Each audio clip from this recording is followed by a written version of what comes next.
ગુજરાતનો દરિયા કિનારો ફરી એકવાર ડ્રગ્સ માફિયાઓ માટે કાળ સાબિત થયો છે। ગુજરાત એટીએસ અને ઇન્ડિયન કોસ્ટગાર્ડે મધરાત્રે મુન્દ્રાના દરિયામાં સંયુક્ત મેગા ઓપરેશન પાર પાડીને આંતરરાષ્ટ્રીય ડ્રગ્સ રેકેટનો પર્દાફાશ કર્યો છે। સુરક્ષા એજન્સીઓએ આઉટર એન્કરેજ વિસ્તારમાંથી યુરોપ નામના શંકાસ્પદ કાર્ગો શિપને આંતરીને અંદાજે 118 કિલોગ્રામ હાઈ ક્વોલિટી કોકેઇનનો જથ્થો જપ્ત કર્યો છે। આંતરરાષ્ટ્રીય બજારમાં ડ્રગ્સની કિંમત 1150 કરોડ રૂપિયાથી પણ વધુ હોવાનું મનાઈ રહ્યું છે। એટીએસના પીઆઈને મળેલી પાકી બાતમીના આધારે એસપીના નેતૃત્વમાં ટીમ મુન્દ્રા રવાના થઈ હતી, તો કોસ્ટગાર્ડની બોટ સાથે જ્યારે સંયુક્ત ટીમે દરિયામાં સર્ચ ઓપરેશન હાથ ધર્યું ત્યારે એજન્સીઓને જોઈને જહાજના ડેક પર હાજર બે સમયે ડ્રગ્સ ભરેલા વજનદાર થેલા પાણીમાં ફેંકી દીધા હતા। જો કે સતર્ક જવાનોએ દરિયાના પાણીમાંથી તરતા 5 થેલા રિકવર કરી લીધા હતા, જેમાંથી 115 પેકેટ કોકેનની સાથે ડ્રગ્સ ટ્રેકિંગ માટે રાખવામાં આવેલા 4 એપલ એર ટેગ્સ પણ મળી આવ્યા છે।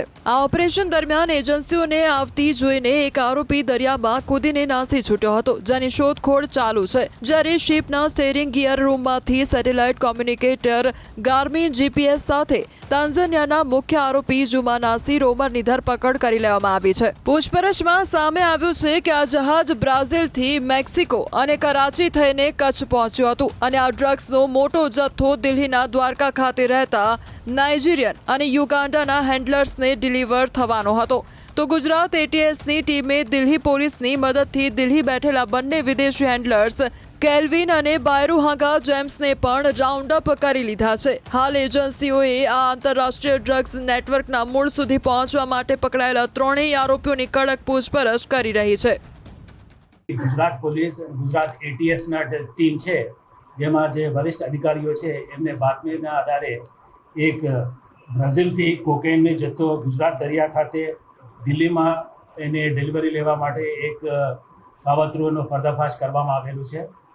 એમાં સફળતાપૂર્વક એ લોકોએ 5 થેલીઓને પકડવામાં આવેલું છે, જે પાણીમાં નાખેલા હતા। એને ત્યાં સર્ચ કરી એ લોકોએ બહાર કાઢેલી અને એક થેલો મળી આવેલો નથી।